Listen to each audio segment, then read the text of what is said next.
I was in high school when I moved out there, and I just started and I quit. I got another English teacher, believe it or not. And so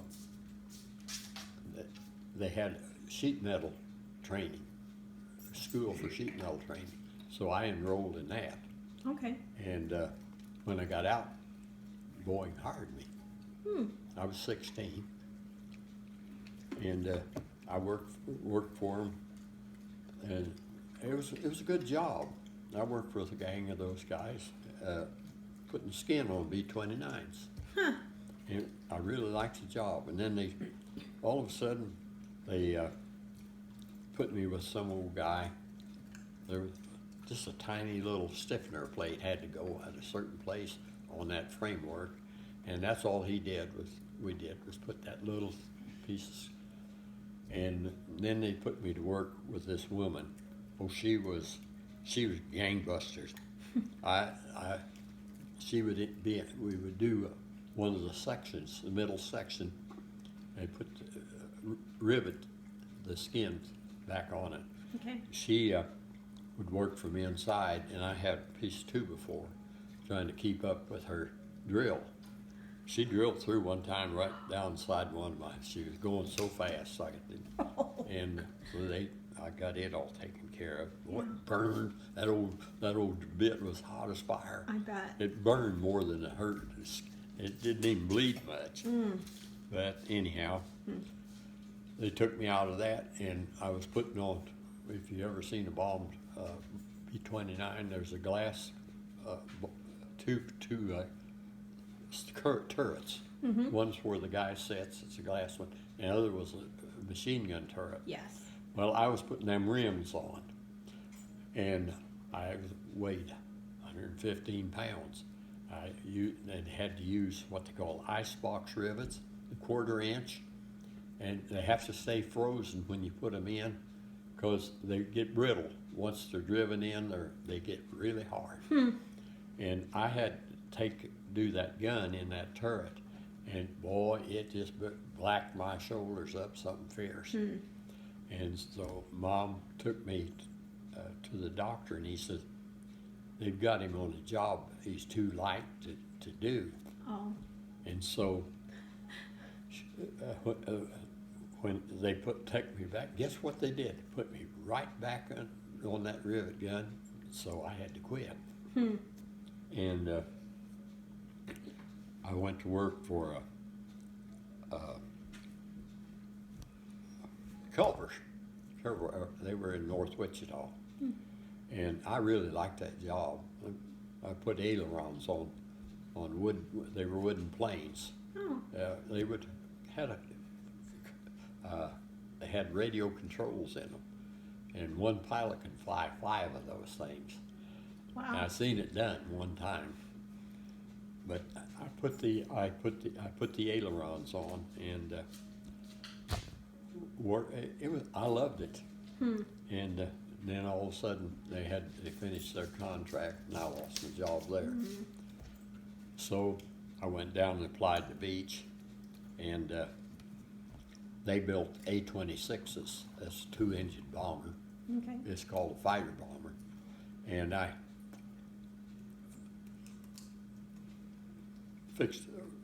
done the skin work for engine nacelles. That's the piece that fits over the wing, and the engine sits on the front of it. Oh, okay. And so I was getting real close to 17, and that's when the fight started.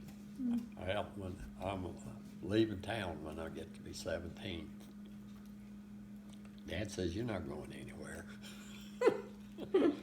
And that's when the big row started. Yeah. Of course, he finally settled. So I remember, I think I told you about him and Granddad standing on the dock, and he had tears in his eyes. Yeah. Granddad sitting there with that big old handlebar mustache, and a big old grin on his face, Dad said, boy, I'm just afraid you're going to get yourself killed. And I remember pulling out of there, free at last. what's his name didn't make that phrase. I did. Free at last, free at last. Yep. And this other guy came by and he says, "Where you going?" I said, "Kansas City." "Me too." He said, and he said, "I joined the Navy." And so him and I went into the same company. And he had a lot of sickness.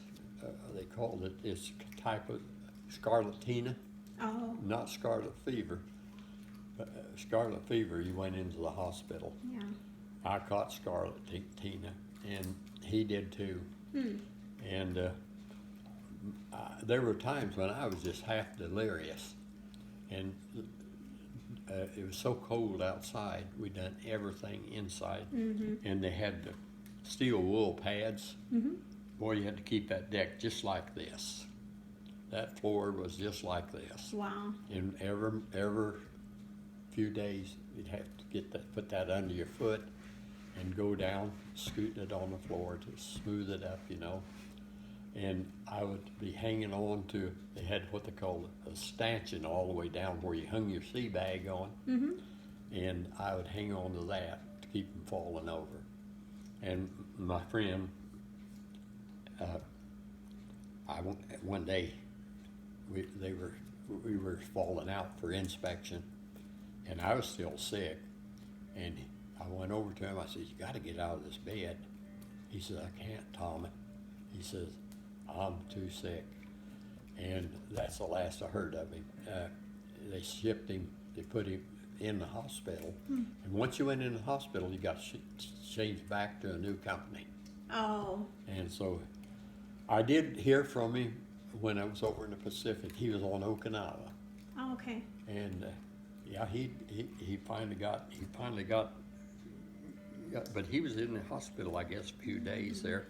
But it was getting time whenever we done all our inside work, you know. They had simulated huge screens, stereo screens. I never would have dreamed it. God, it just looked like he was looking at the sky, you know, and firing these traces. You could see where the trace, big plane flies through, and you try to catch it, you know. Oh, my. You shoot from the deck of an aircraft carrier. Huh. Oh, it's thrilling. Wow. I'd like to have one of those in my house today. Yeah. But it was huge screen. Must have been at least 20 by 30, and they had two projectors shooting onto that screen. It was just like he was looking at you. Wow. Give you an impression. You know, it was real. Yeah. Wow. And so we went through that kind of training, and then we went to night vision training. I didn't realize what in the world you have to do to get two night vision training. Yeah. Learning to use the proper goggles, and they put you in a real dark room, and well, what do they call that? Glow. Oh, the ocean at night. Yeah. Anyhow, you had to learn to avert your eyes and look out like this, and they would have a little ship floating by. You had to identify that ship. Wow. And it wasn't long training, but it was great. Wow. And it was all inside. And when it comes to outside, so they shipped us to California. Done all my, like rifle training and stuff like that. Yeah.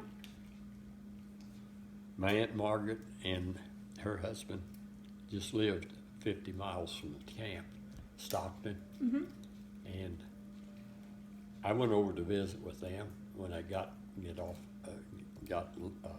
shore leave. And I went this last time I went over to visit them. I missed the bus coming back. Somehow or other, they had rented this garage and converted it to a small apartment. And that's where they lived. And I remember sleeping, it got real cold one night, and I was sleeping and I feel that cold breeze coming in, and I caught a bad cold. Oh no. Yeah, so I never got to go see him again. And I got over the cold, and then there was a lot of questions. I was the last one of my company. Everybody else had gone. And I got to question the fact why I was still there. There was some snafu about my age, Oh. and they got that all cleared up. Mm-hmm. And I got brave enough to go up and ask them why I was still there. Thompson, don't worry about it. Yeah. And I went up one day and I said, this war is passing me by. Why am I still here in Shoemaker? And he says, Thompson, when we get something for you, we'll let you know. Mm-hmm. And I said, please try to get something. And got a little brave, you know. Yeah. And so one day they called me up and he says, how's the CB sound to you?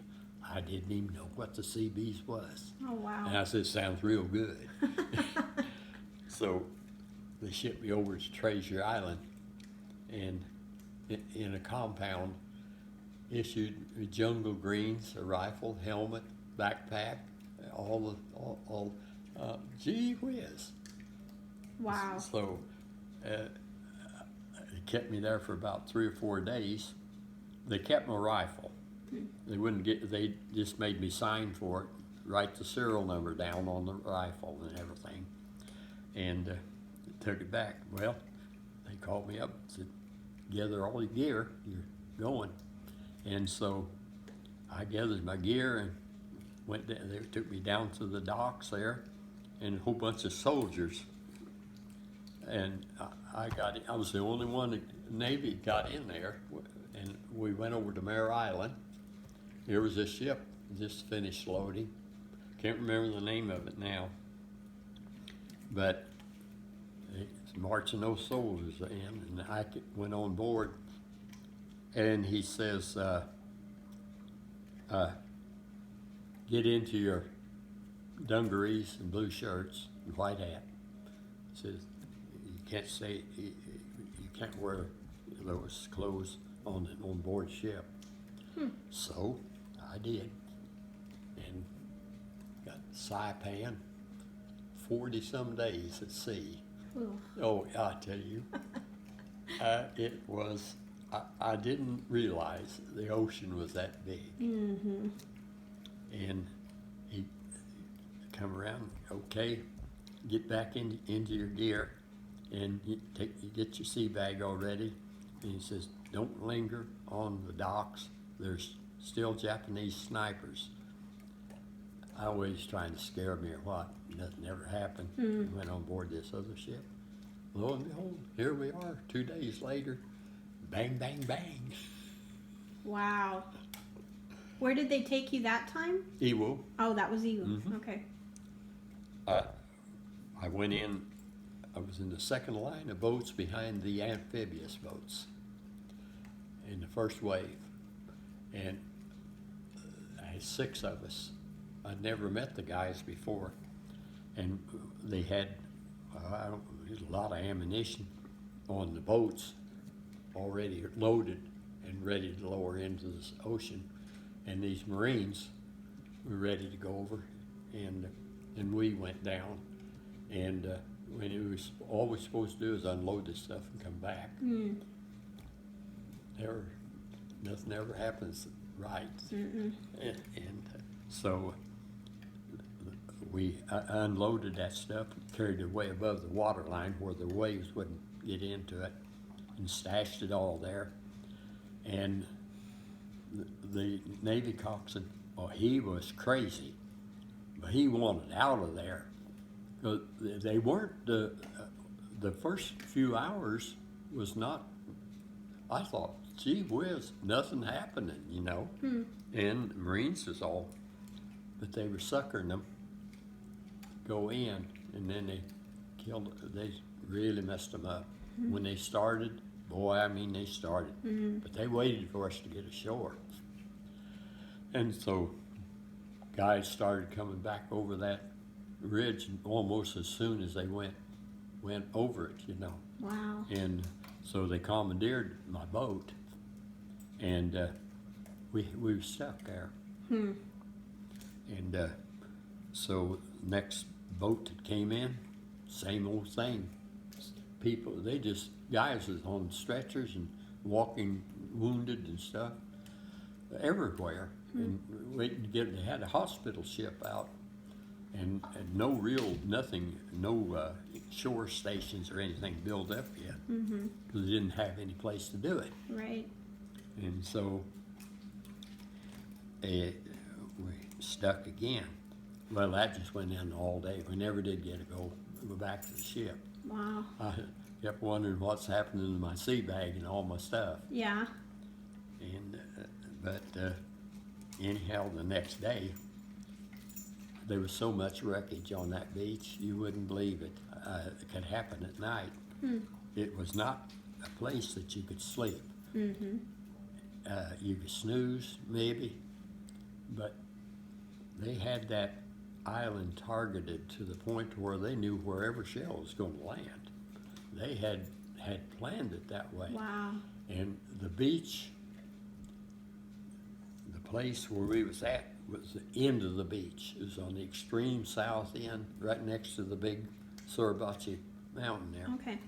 And every time the load of ammo come in, we help unload it. And then the guys was digging in, you know. And I just got bored that second day. And each box comes with a tool that you break and it's pried open. So I started prying those cases open and getting it all set. Guys coming in, they'd have to break them open before they could get what they was looking for. Oh, okay. And so I started doing that. And some of the other guys that had come in, they sent them down the beach. I don't know where they went. But everyone they kept sending them down the beach till I was the only one left there, and I guess because I was working. And see, that second day, I can't remember it was in the morning, and all of a sudden, they were sending the casualties someplace else because they couldn't get a boat in. And he come flying over that top of that, about 60 feet up in that black sand. If you ever walked in a wheat bin or corn, that was just what it felt like. You'd take a step forward, you'd slide back half of it. And it was hard to get up, but he come flying over that beach. And he was looking for reinforcements, or recruits, you know, because he was lost. I guess he'd lost men. And beach masters said, well, that guy can help you get what you want. He says, I can't remember what it was. And he says, I didn't have to do it. But he asked me if I wanted to volunteer to help him carry ammo. And so I did. He says, I don't want that kid. He says, he's just being my way. And the beach master says, that's all I got, Sarge. He says, you take it. And he says, I got to get him off the beach. So you need help. He's going to help you. And all of a sudden, they were nose to nose. And that beach master, finally, they realized they were standing up. And boy, down they came into the sand, you know, standing right out in the open. And he poked his finger right in Sarge's face, and he said, you've got your orders, carry them out. So he come over and he says, you got your BB gun? A little .30 caliber rifle. Yeah, I got my rifle. And man, he started picking out stuff. I thought I was never, ever going to get to the top of that. I was loaded down with satchel charges. He had grenades hanging on me all around my belt. And I bet I weighed half again as much. I weighed right then 135 pounds. And I'll bet you I had at least 75 or 80 pounds of stuff carrying him. My goodness. And he didn't want to take me. Mm. He says, boy, he says, I'd rather have anything but you with me. He says, I ain't going to he said, I'll be honest with you. He says, I'm going to give you a chance of even getting started. My And goodness. so we got to the top, and then you could see what was going on. Boy, I mean, tell you, it was a noisy place. Mm. And he says, I'm going to try to make it to those rocks, and it's about 75 feet away. And he says, stay right on my heels. And so when he took off, I could run rings around him. I had no problem keeping it, even loaded down. And we made it to the rocks. And he's trying to figure out where to go. And once in a while, they cut loose and just yell the daylights out of it. It's scary when those things are falling. It just sounds like big rain, whistling. When they go over your head, they go just like that. But boy, when they're coming at you, they make that whistling sound, and that was scary. But he says, "Okay," he says, "we're going to do another run." He says, "Stay right with me." I ain't got no problem staying with you. Under my breath, and so he took off, and I stayed right behind him, and he jumped into a big shell hole, and it was deep. Oh. And I didn't know. When he jumped in ahead of me, and I was right behind him. When I jumped in and landed right on top of him, Oh no. oh, that just irritated him more. He was actually going to hit me with his rifle butt, and I backed off across the shell hole, got away from him. Wow. And he says, "Boy," I think he called me boy. It kind of irritated. Boy, that really hurt. I Said didn't to doubt stay on him. his heels. I didn't doubt him a little bit. Yeah. But that's when we got started the third time. That's when we started seeing the casualties. And I tell you what, some of them I seen. There was this one guy. He'd been shot through his pack and came out his chest, and he had lived just a short while. His face, they have a red marker when they give you morphine. They mark an X up there. He had a whole bunch of X's. They just give him shot after shot. And some soul had got his pack out. He had a little picture about that big, a woman and two little girls. Wow. It's terrible. And that brings tears to my eyes anytime. Yep. But you don't get used to seeing them. I remember this one guy, laying in the sand, partially covered with sand, looked just like he was sound asleep. Wow. But this guy was a big guy, and they had his head up on his helmet, but he couldn't have lasted more than a few minutes. But whoever took care of him, probably some Navy corpsman, and he got that picture out of his pack for him. I guess that's what he was looking at when he died, and he's still holding it in his hands. Wow. Tough luck. Yep. But anyhow, Yep. we made it 700 yards across the crow flies across that, between that mountain and the rest of the island, and that ain't much, but it took us a while to do it, and we got across. He said, "Well," he says, "you can go back." I just up and told him, I said, "Fat chance, ain't going to do it." Yeah. And I said, I can't make it back across there. Well, yeah, I can't take care of you. I just flat out told him, I said, I don't ask you to take care of me. I said, I may look young, but I can take care of myself. And he says, well, you just can't go with us. Mm-hmm. And so that night it rained. And all I had was what was on me and a poncho. And it was cold. It got down to about 40-some degrees. And the wind was blowing. And they had told us, to drink water, keep hydrated, but conserve your water, because there was no water. Yeah. And so the one guy had come over and tried and talked to me. How in the world did you get stuck with the sergeant? And I said, I was volunteered. And I said, no. I said, I would have helped him anyway. Mm-hmm.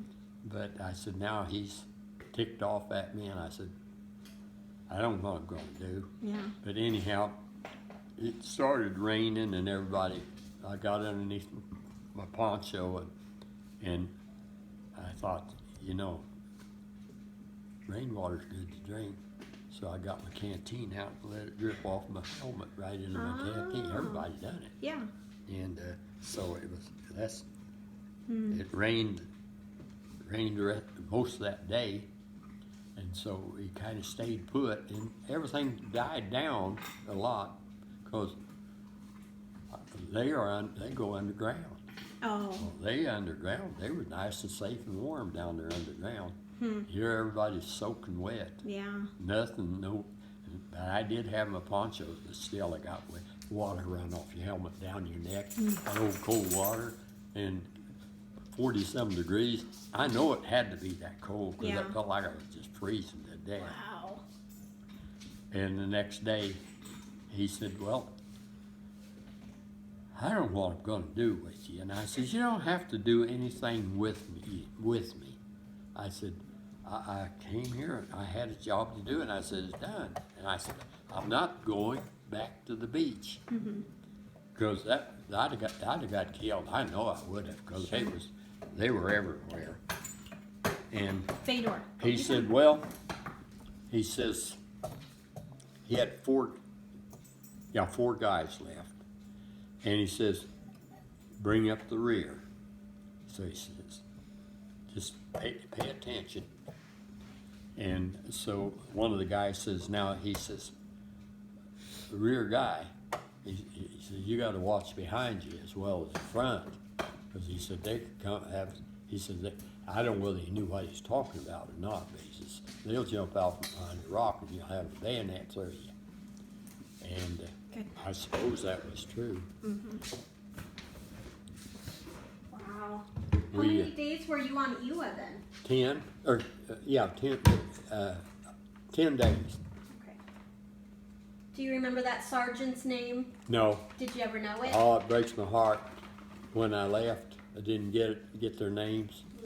But we, anyhow, I guess he got the idea the kids wasn't going to go screaming for mama, And so I did. I watched behind me. Boy, I tell you what, walking forward and glancing side to side, see if anybody's there,